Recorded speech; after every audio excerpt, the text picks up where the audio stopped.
Welcome to the Jerry Ratcliffe Show. I'm Chris Graham. I'm joined by the Hall of Famer, Jerry Ratcliffe. We're getting ready here on this Friday for UVA and Boston College on Saturday up in Chestnut Hill. Maybe we should start with good news. The good news being basketball practice has begun. Men's and women's basketball, they're getting ready for the 2023-2024 season. And no other real news, Jerry, I guess, in the basketball front, no recruiting news or anything like that. But getting ready for football this weekend. Once again on Tuesday, Jerry, Tony Elliott talking about his quarterback situation, and kind of like it's been the last few weeks, he seems to want to go with Tony Muskett as a starting quarterback. It really just comes down to, as has been the case for a while, Tony Muskett's health. What's the latest? Yeah, well, Tony Elliott told us Tuesday that he thought that Muskett was ready to roll, and so he anticipates him starting against Boston College on Saturday. I guess unless something changes during the week, or had changed during the week, I expect we'll see Muskett. But we've kind of thought that the last 2 weeks in a row, and still Muskett couldn't answer the bell.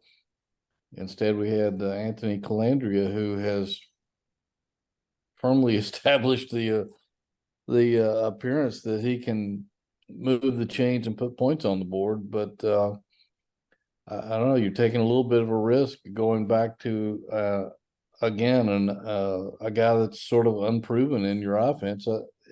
His only experience in Virginia's offense obviously was in the opener against Tennessee, and I don't know if you could fairly judge a guy from that game because Tennessee's defense is pretty good, but he wasn't really able to do much against the Volunteers defense, Chris. So we're yet to see what Tony Muskett is all about, and I think that's why we're probably going to see him start. Is the coaching staff is eager to see if he can perform or not. Yeah, I noted in a column this week that Calandria, the true freshman, is averaging over 300 yards per game as the starter. He got a little bit of action at the end of that game at Tennessee, at Nashville against Tennessee. But as a starter, he's averaging just over 300 yards a game. And I thought it was interesting this week, too, Tony Elliott talking about the running game at Virginia, which is really struggling to get off the mat, averaging just less than 80 yards per game on the ground. That they may have found something last week. They ran some design runs for Calandria in the fourth quarter and gained some good yards that way. The traditional running game with the backs isn't working, but Calandria's feet can get it working. You wonder if that's the case, can you rely on a quarterback in Muskett who, to be fair, he is coming off of a pretty significant left shoulder injury. Can you run design runs for him at quarterback? And put him in the risk there. So yeah, I mean, it's, on the one hand, we hear from Coach Elliott that, he wants to win games now. And on the other hand, I mean, I hear what you're saying. I think I saw Tony say this too this week, that we need to see what we got with Muskett. That seems to run counter to, I mean, the offense is doing fine right now. It seems to me. I mean, maybe obviously could do better. They're not winning games, but it's rolling the dice here a little bit, it seems to me. It truly is. I mean, you've got a guy who has built a lot of chemistry with the receivers. He has performed under pressure. He has produced points. He's moved the chains. He has shown that he can throw the ball against college defenses, and he's won the confidence and the trust of his teammates. And I think that's a lot to be said, particularly over a 3-week period, Chris, where, if it was just 1 week or maybe even 2 weeks, but it's been 3 that he's put points on the board and moved the team. You're taking kind of a risk, I think, bringing Muskett back in at this point just to see what he's all about. I know the guy won the job in training camp, and that a lot of coaches' philosophies are you don't lose your job due to an injury, but it's been 3 weeks. And if you go up there at the BC where you have a chance to win, and if Musket lays an egg, what is that? What's going to be the reaction of your fan base when you come back home to play William and Mary? I mean, we don't even know what quarterback will start in that scenario. So you could alienate some fan support that way, but you could alienate Calandria too. And you certainly don't want to do that because it was brought up during the press conference Tuesday, what sort of a scenario is, what if Musket comes in and plays well, then Calandria is on the bench the rest of the year. Does he consider transferring somewhere else? And, that's a big chance you take these days because people will transfer at the drop of a hat. Well, there's that because also Musket has another year of eligibility after this year. So if you're, okay, we're really game theory here, but if you're Calandria then, and you've already, if he ends up using up this year from an eligibility standpoint, he's already played in 4 games. So I guess if he didn't play it all the rest of the year, but if he has to come in an emergency situation, if Musket were to be the starter the rest of the year, lots and lots of ifs here. But if he uses the year here and he goes into then his second year of 4 years of eligibility next year as the backup, or he has a chance to transfer and go somewhere else and maybe earn a starting job there. There's a lot of ifs there that quarterback of the present versus quarterback of the future. I also wonder, Jerry, and this is another situation. We talk about this a lot on the show. We don't get to have the relationships with the players that you got to have a lot back in the day. We don't really get a lot of access to the players in this day and age. Certainly during the week, we don't. There's limited after games on Fridays and Saturdays, so it's hard for us to say, hey, what's the mood of the locker room? But I wonder, I mean, this is all speculation, and I'd be asking you to speculate too, but you just have to wonder what's going on in that locker room, on that offensive side of the locker room. We got a guy here who's really rolling. We've got 3 weeks of reps with him. The offense is moving. Could there be a dichotomy there? Could there be some guys who like Calandria better, some guys who like Musket better? That's just human nature. So there's that aspect too that could be at play. I'm not saying it is at play, but it certainly could be at play. Yeah, well, it could be, and we've seen that happen lots of places over the years where it will divide a team and cause some dissension, but particularly if you're not winning. Yeah. And so, yeah, I mean, all those possibilities exist for sure. And it's something that I guess that's why head coaches get paid the big bucks. So they've got to figure all this out. But anything you do, you're going to be taking a chance with player personnel and other and your fan base and everything else. But a lot of it will depend on how Calandria reacts to all this because and he seems like a kid who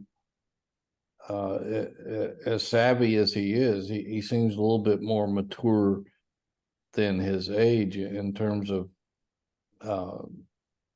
just recognizing what's going on around him. But I mean, we brought it up I guess after the first home game when he started and played, and we said, what about next week? And he said, well, that's a coach's decision.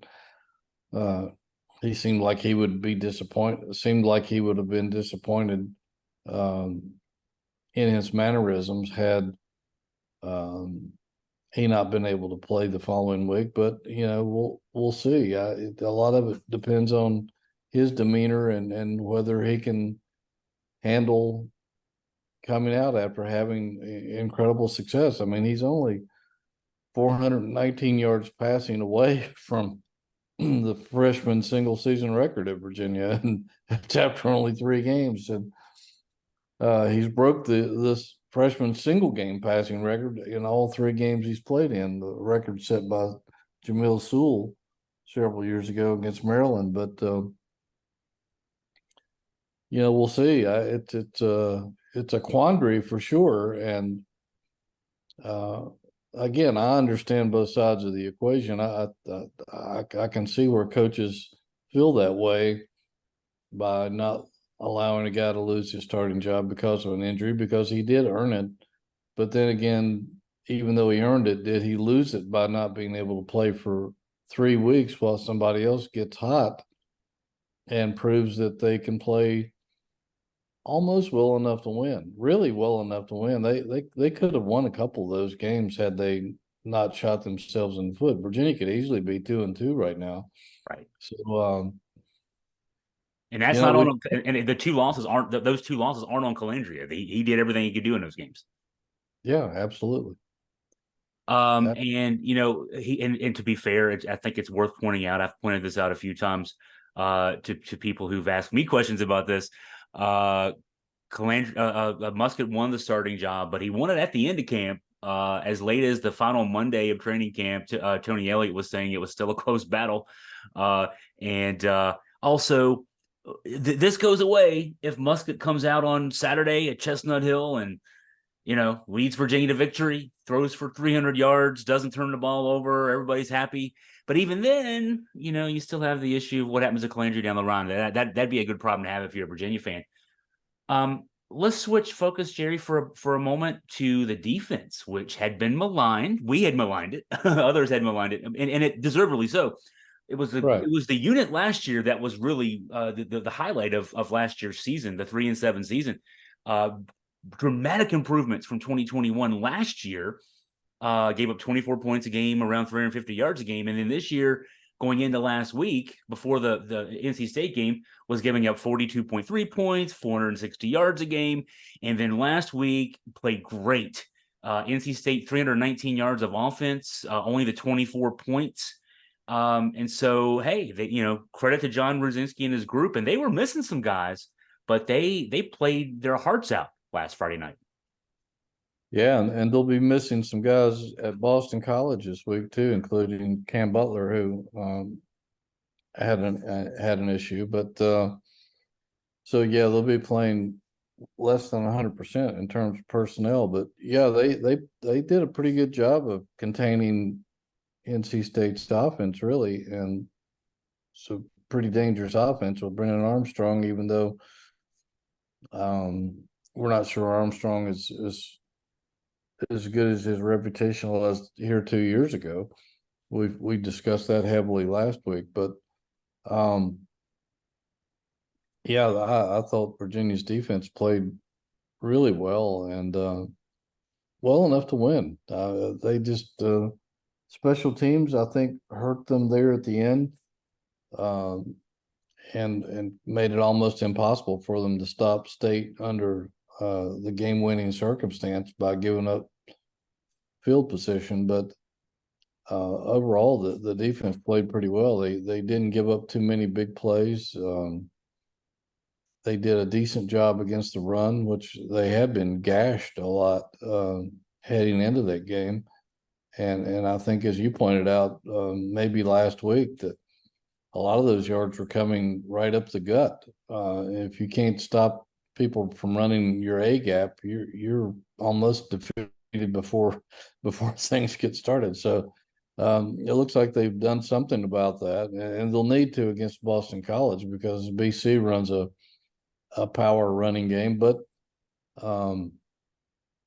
they have a quarterback who's dynamic and can spread the field as well. So they're going to be tested big time at BC, a team that can run at you or run around you. So, but yeah, they made some strides, and it was about time, because as we've said many times, they had 8 starters returning on defense, plus a couple other guys. Malcolm Green, who had started some games at Clemson, that transferred in. Sam Westfall, who had started some games at SMU and transferred in.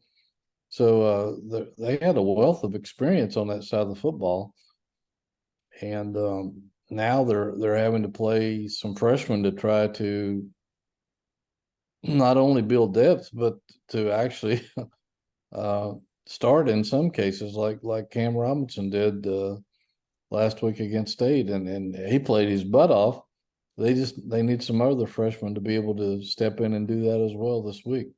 Yeah, they got a couple of big stops. The second half, really. I mean, every time there'd be an issue with the offense, there was the one long pass interception, tip drill interception that could have been a big play for Virginia. It turned out not to be. There was the interception that Cavalier threw basically in the end zone. I think the guy caught it at the 1 yard line that stifled a drive.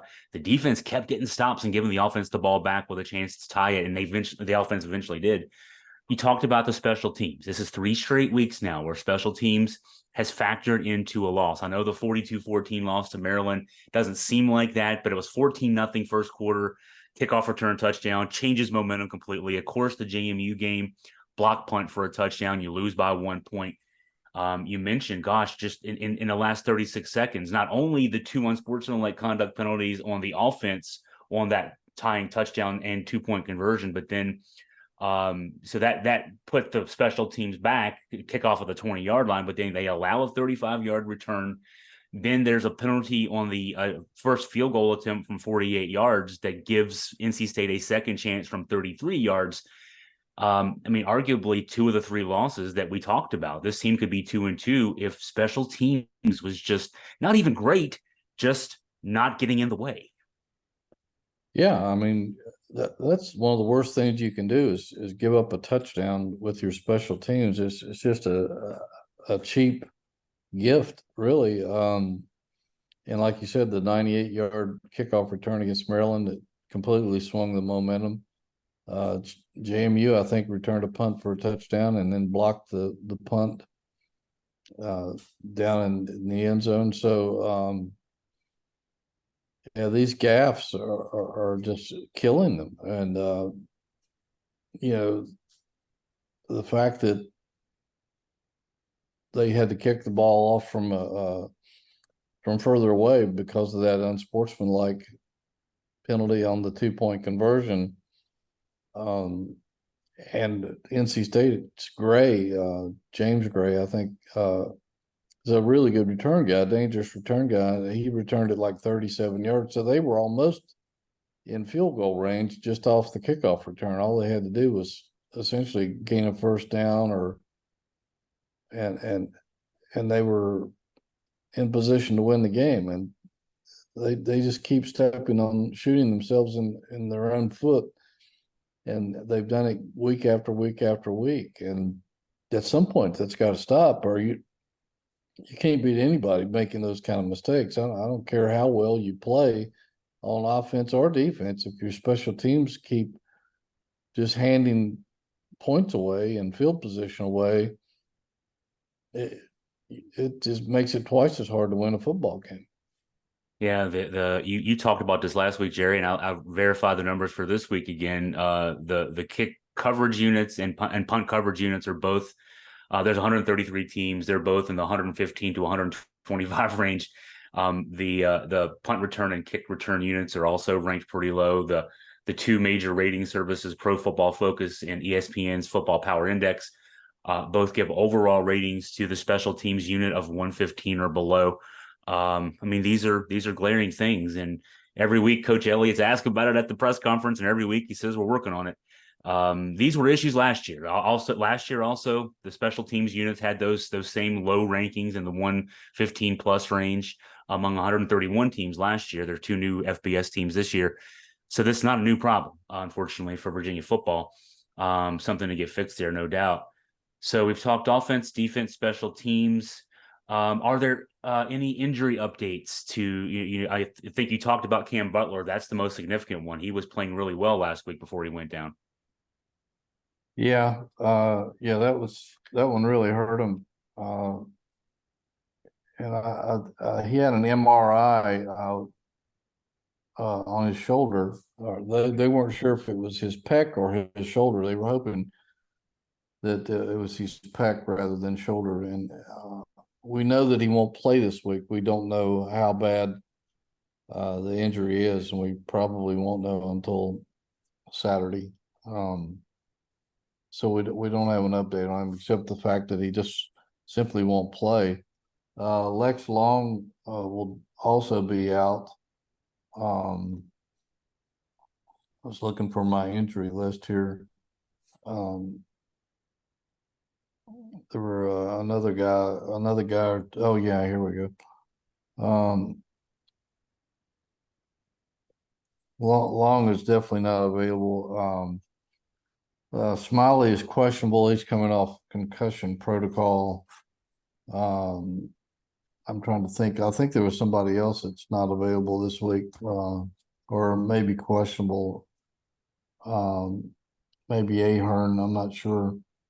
Um, but they're going up there shorthanded for sure, and that puts a lot of pressure on a defense that it's going to be tested anyway because BC is offensively. I think Tony used the word scary because we're used to seeing BC line up in sort of the old Big Ten football style of big linemen and running right at you with a power running game, and they have that element. But the quarterback that they brought in, he's a transfer from Central Florida, Thomas Castellano. He's one of these dual threat guys who uh, can pull the ball down and run. They can spread you out and throw it. He didn't do all that great against Florida State last week. I mean Louisville last week because they got pummeled out there, 56-28. But he was 17 of 33 for 265 yards and 3 touchdowns. But the week before that, when they could have easily knocked off Florida State, he put up 400 yards on the Seminoles, and 95 of that was with his feet on the ground. So he's a guy who can. I think Tony said, he's not looking for 4 yards when he runs. He's more like Armstrong. He's looking for 40. So he's a guy that is going to test Virginia's defense. And they're going to have to be really sharp because if the play's not there and it breaks down, then that's his strong suit is improvising on the run, and he'll take off with it, and he'll hurt you if he can. Which means you've got to probably assign a spy, a linebacker or safety to mirror him, and then that takes a guy out of pass coverage, which is an issue too. The issue for Boston College, you mentioned the game 2 weeks ago. A lot of us probably watched that game. The last 2 Friday nights, Virginia fans have had football games, so Saturdays we've had off, so we can watch other games more easily. The Florida State game where Boston College led early. Florida State went on a run. It was 31-10. Boston College made it 31-29. Had everybody in the ACC, not just Florida State, worried because Florida State's the team that the ACC needs to hang its hat on right now as far as the college football playoff is concerned. But last week, the loss to Louisville scored on its scored touchdowns on its first 7 possessions. That would, even though Boston College scored 28 points, the way the Virginia offense has been playing lately, it's been playing better. That would suggest perhaps a chance for Virginia to put some points on the board. What are Coach Elliott's thoughts on how his offense might be able to attack that BC defense? Yeah, I asked him about that Tuesday. I pointed out that BC had, Louisville had 374 yards of offense in the first half alone, and 7 plays of 27 or more yards. And he said, well, he acknowledged that, but he said, we don't expect to see that. We expect to see more of the defense that played Florida State well. And I think they're a lot like NC State in the fact that they're built to stop the run first. And if Virginia fans noticed last week, NC State would crowd the tackle box. So Boston College does the same thing. If you have 6 guys in to support the run, they're going to have 7 in the tackle box. If you have 7 guys in to support the run, they're going to have 8 in the tackle box. So if that's the case, it's going to be up to Tony Muskett to recognize that and perhaps audible to another a pass play that can get outside of that tackle box. And so it's going to be interesting to see how Virginia handles that. They're also going to face a little bit of man coverage and some bump and run coverage. So he's going to have to be accurate with his throws when he does get a chance. It might be a situation, Chris, where they finally get to use their tight end a little bit, or maybe throw it to Malik Washington out of the slot. And I'm sure BC will be paying a lot of attention to him after he was ACC player or receiver of the week last week and had such a dynamic game against NC State with that's what he have 11 catches or something for 170 yards. 10 for 170, 3 straight 100-yard games for Washington. He never had a 100-yard game in his career up to that point. And he put up some good numbers at Northwestern, at least last year. Yeah, he sure did. He almost had 100 a couple of times. But yeah, he's been dynamic, and that might open. I'm sure they'll be paying attention to him, so that might open some things up for Malachi Fields to have more of an impact this week as well. So Muskett's going to have his hands full in trying to recognize what defense BC is in and adjust to it on the fly and see if they can find a way to move the chains. BC, I think Tony said that they might have seen some things there that they can exploit in the passing game if they're going to load the tackle box with so many defenders. So I think there'll be opportunities there. I'm sure they saw some things in that Louisville film that will help them a little bit. And it's just a matter of whether they can take advantage of them or not. Can they block enough, basically? That was the issue in the Tennessee game. Tennessee plays very similar. Actually, to this point, this is the 5th game where we're hearing about, basically it seems like the thing in college football maybe is to load the tackle box, take away the run, make people beat you with passing and put pressure on the quarterback and make him get rid of it quickly. That may be the new trend, but we're certainly seeing it in Virginia's games. Muskett didn't do so well against Tennessee's defenders in that respect, but he's certainly got experience in playing against that kind of a pressure defense. And so I was going to ask one thing too. Coach Elliott was asked at the press conference about the 3 penalties in the last minute that changed things up as Virginia tied the game and then lost the game on the final play. He was asked about that in reference to his comments from the Duke game last year, where Virginia had a number, I think it was 6 15-yard penalties in that game, that afterwards he said something to the effect of, if we're going to keep doing this, I'm going to not play guys. And how different what happened on Friday night last week was compared to that Duke game. I will point out in his defense that he said after that game last year against Duke, hey, if this continues to happen, I'm not going to play guys. That seemed to have an effect. That was 5 games into the season last year. At that point, through that game last year, which was the halfway mark effectively for Virginia football last season, Virginia was leading the ACC in penalty yards per game at 72.4 yards per game. Thereafter, the last 5 games, Virginia actually got it down to 52.1 yards per game penalty yards. So they did knock 20 yards a game off. The focus on discipline did work. And this year, Virginia averaging it's under 52. I think it's 51.3 yards per game in penalty yards per game this year. So they can still improve upon that, but they've improved from where they were before that, or up to that Duke game last year. But that said, those 3 penalties in the last minute really do stand out because they were the difference in the game. Yeah, the one against Ty Furnish down on the goal line that moved the 2-point conversion attempt back to the 17. Coach Elliott said that it had been really chippy on the offensive and defensive trenches the whole game, and apparently Furnish was retaliating. And as we often see in college football, pro football, high school football, the guy who retaliates is the one that gets the flag. So even though it was a difficult penalty to swallow, they were able to overcome it thanks to Calandria's ability to scramble with ball, but so I don't think he was overly upset with Furnish, because again, it was a retaliation and it'd been a lot of stuff going on in the trenches all night long. So I'm not sure he was going to lose any playing time because of that. And then Calandria, as we know, his helmet was almost knocked off on the play when he hit the ground, and he took it the rest of the way off and stood up and did the little pose, but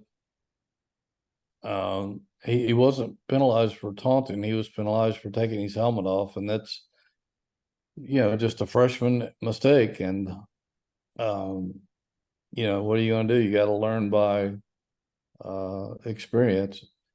And that cost them the field position on the kickoff return. And then James Jackson vaulting the center. You can't do that. You can't be vaulted over the center. You can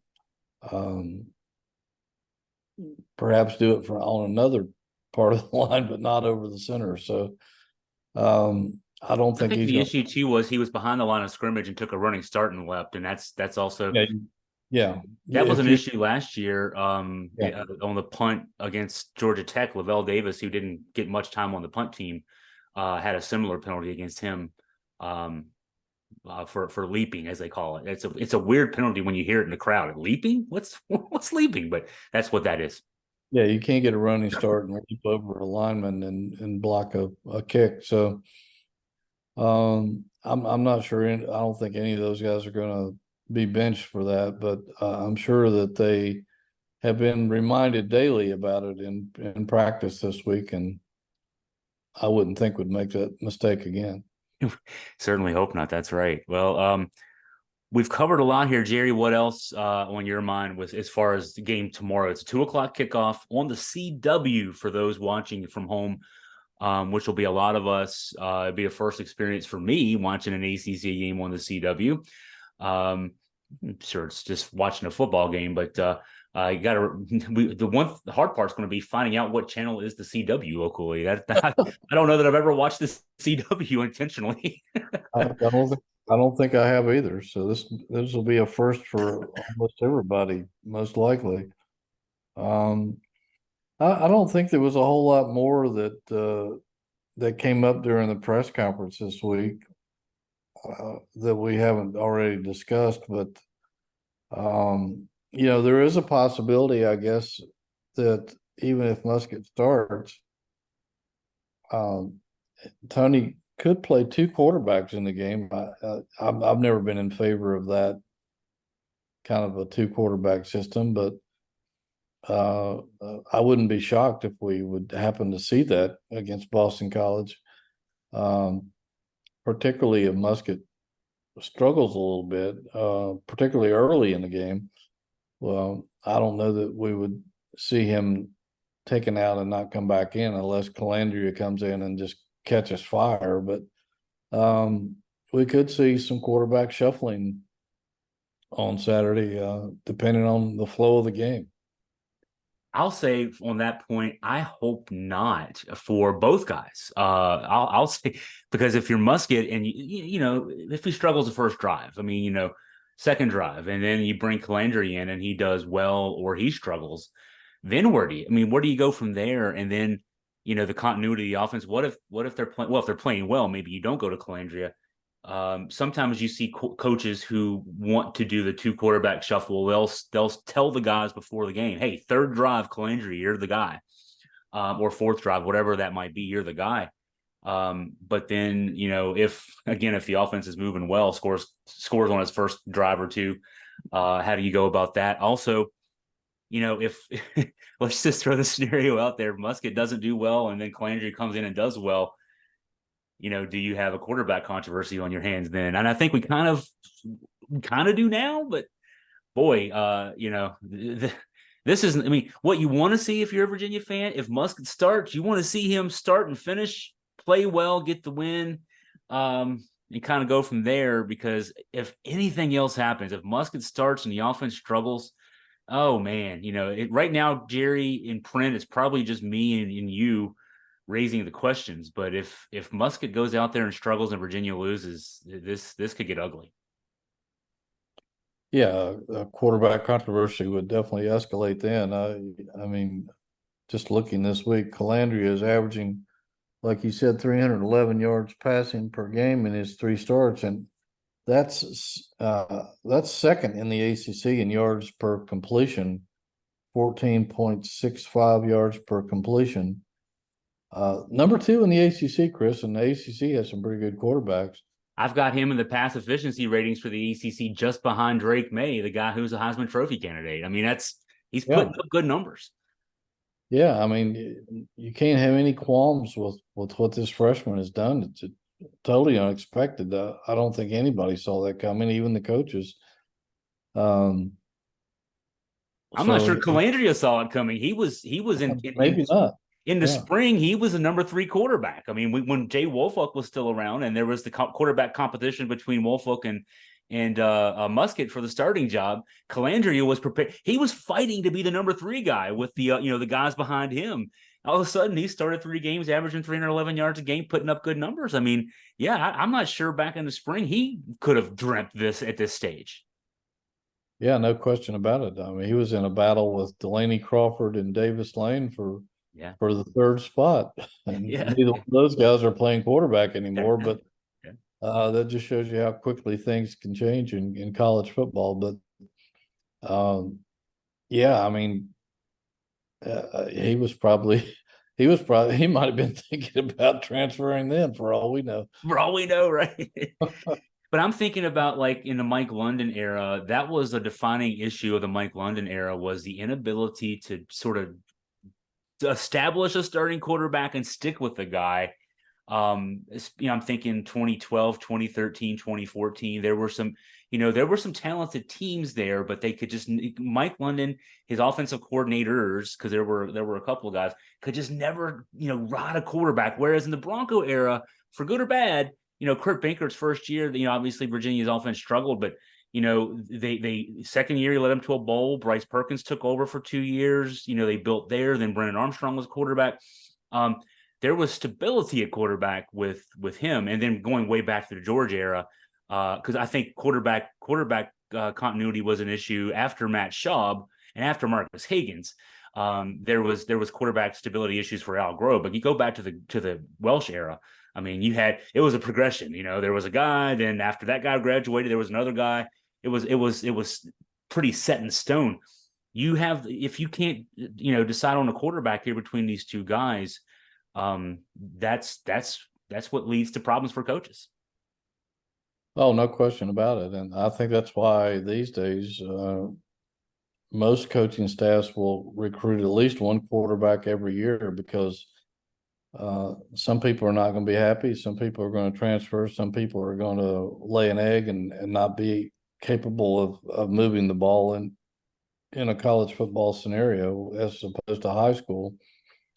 And it's become a giant game of musical chairs all around the country. Used to be just quarterbacks, now it's every position, but still the quarterback is the one that gains all the attention, because these guys are difference makers.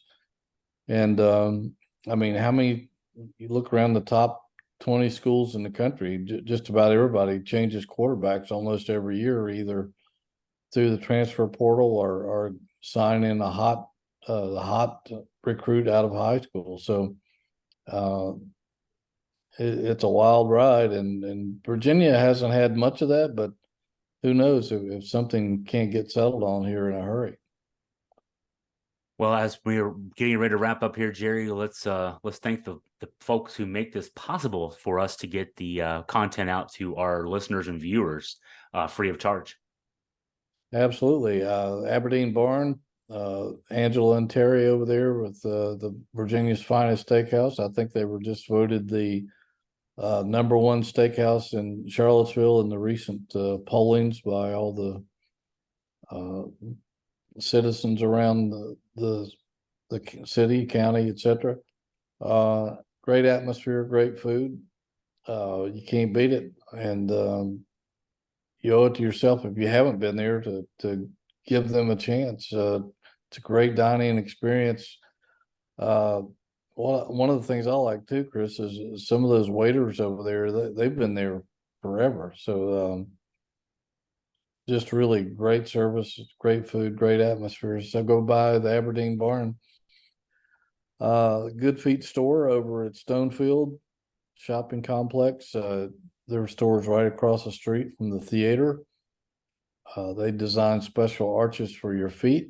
You don't have to have a problem, but if you do, that can really help your walking, running, standing, dancing, if that's your thing. I think there was a professional dancer who's doing a commercial for them who said that solved her problem for sure. Jonathan Cotton, who owns the store, he bought it because he was a runner, Chris, and he had plantar fasciitis and couldn't find a solution until he went into a Good Feet store, and that completely took his discomfort away. And he was so impressed that he bought the store. Now they're one of the hottest growing stores in the Mid-Atlantic. They're all over the place: Virginia, North Carolina, Maryland, DC. So go by and see the Good Feet people. They can help you immensely. And also Roback, also a really fast growing company based in Charlottesville, UVA people. They have a plant there right on 29. And I did have it confirmed, Chris, that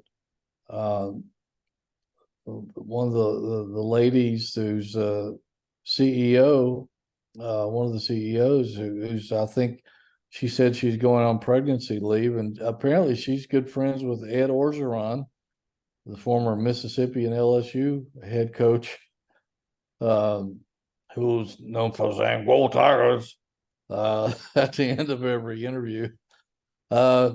He's been working with him. He's been to Charlottesville. He's been. I saw a commercial on Twitter where he's going through the plant, giving pep talks to the workers and doing all kinds of coaching type things to the coaches. And he even tried to get them to change the logo on the shirt from the dog to the tiger, but I don't think they're going to budge on that one. But it's a funny commercial if you get a chance to see it. But they have great sportswear, activewear, very comfortable fitting clothing.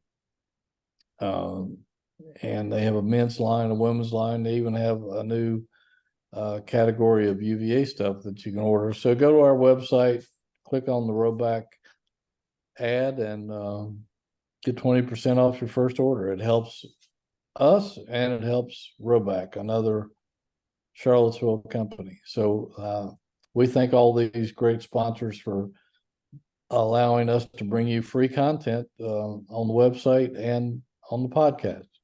Maybe we should see if Roback can loan us Coach O for a motivational session for us with, JerryRatcliffe.com, AugustaFreePress.com. Give him to us for an afternoon. I'm not sure we'd understand what he was saying, but he would motivate us. I guarantee you that.